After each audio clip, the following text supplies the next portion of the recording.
Everyone thinks I'm the villain. Here's what really happened. Look, I know exactly how this is going to sound. But I need to say it, really say it, because I'm tired of everyone painting me as the villain in a story they don't even understand. Melissa. I'm 27 now. And 2 years ago, I made what people keep calling the biggest mistake of my life. But if I'm being honest, I'm still not convinced they're right. Back when I was 22, my life looked perfect, at least on paper. I was married to Marcus, who had a stable job doing logistics at some mid-sized shipping company. Not glamorous but dependable. We lived in a modest starter home in Phoenix, and we had a baby girl, Lily, our little miracle, with big brown eyes and curls that could melt anyone. To outsiders, it looked like I had it all. Young love, a cute family, a stable home. But inside, I felt like I was slowly disappearing. Every day was a loop.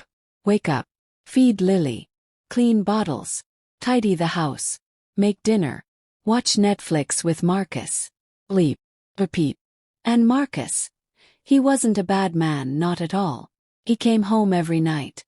He didn't drink, didn't cheat, always tried to make me laugh. But he was simple, predictable, ordinary. His idea of spoiling me was grocery store flowers and a 2-for-1 dinner at Applebee's when we could afford a babysitter. He meant well, but everything about our life felt small. Too small for who I was, who I used to be. My friends from college were living wildly different lives. Miami, New York, LA. Places where people wore designer sunglasses and posted brunch selfies with real celebrities in the background. My friend Jasmine had moved to Miami right after graduation. She was dating a music producer and living in a high-rise condo overlooking the beach.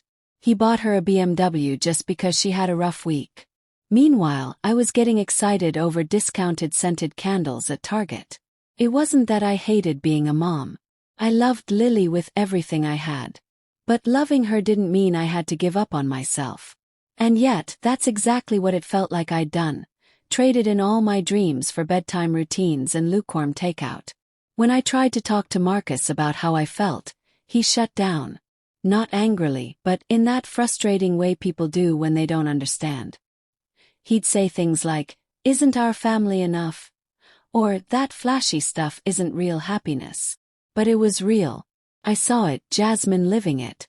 I wasn't asking for mansions or yachts. I just wanted to feel alive again. Jasmine invited me to Miami for a weekend. Just a break, she said. Chance to breathe. I hesitated. I was a mom. I had responsibilities. But deep down I knew if I said no, I'd regret it forever. So I said yes. Marcus didn't take it well. He asked why I wanted to party instead of staying home with my family. But that was the moment I realized he didn't see me anymore. Not as Alyssa, the woman, the dreamer. Just his wife and Lily's mom. I booked the flight anyway. The moment I stepped off the plane and saw Jasmine's BMW waiting for me at the curb, I felt something shift. I was entering another world. One where I wasn't invisible. The hotel suite was breathtaking. Floor-to-ceiling windows with a view of the ocean, luxurious everything. Jasmine looked like a model. Every inch of her polished, glowing with this kind of untouchable confidence. She insisted on buying me new clothes. "You can't walk into Miami looking like Phoenix," she joked. When I looked in the mirror wearing that sleek dress and heels, I didn't see a mom or a wife. I saw me, the version I thought I'd lost.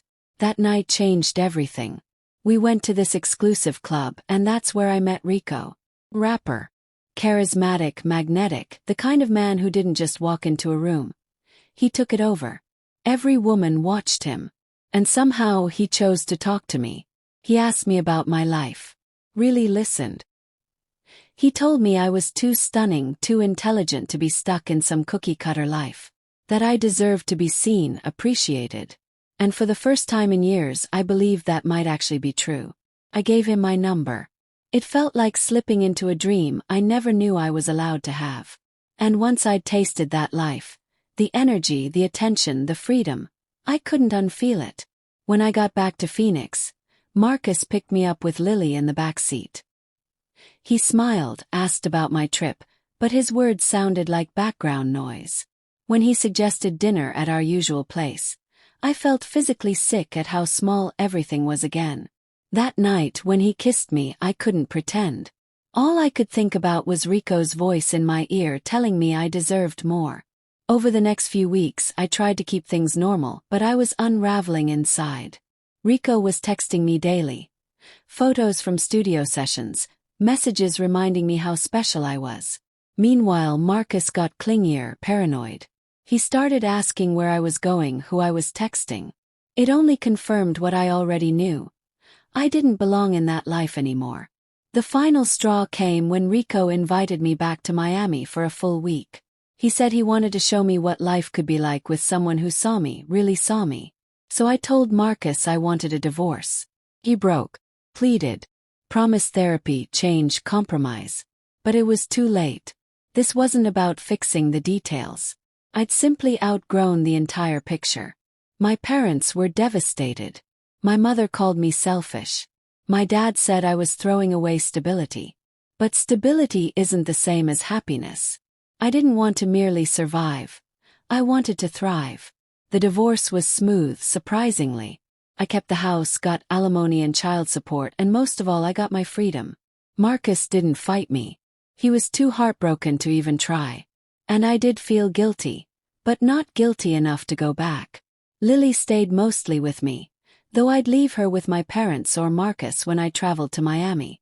Everyone said I was being irresponsible. Maybe I was. But for the first time in my adult life, I was choosing myself. Rico's world was intoxicating.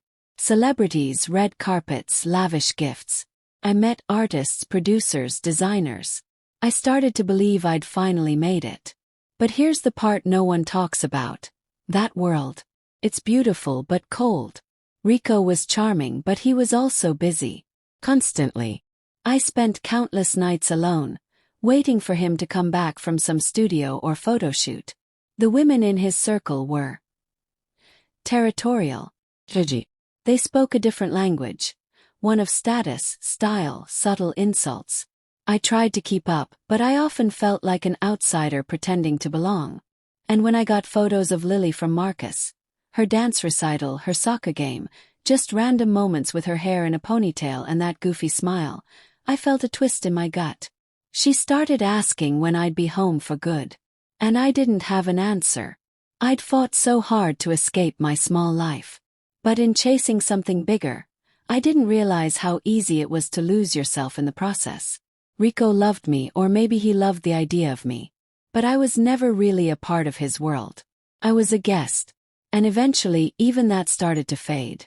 Now, I'm not in Phoenix or Miami. I'm in between. Trying to build something for me. I'm not sure I made all the right choices. But I do know this. Staying in a life where I felt invisible would have broken me. I needed to see what else was out there, even if some of it hurt. People still call me selfish, reckless, a bad mother. Maybe I am. Or maybe I'm just someone who refused to live a life that felt like a slow death. I don't expect forgiveness. I'm not asking for approval. I just want people to understand that sometimes, choosing yourself looks like destruction because that's what growth often is. Messy, painful, misunderstood. But it's still growth.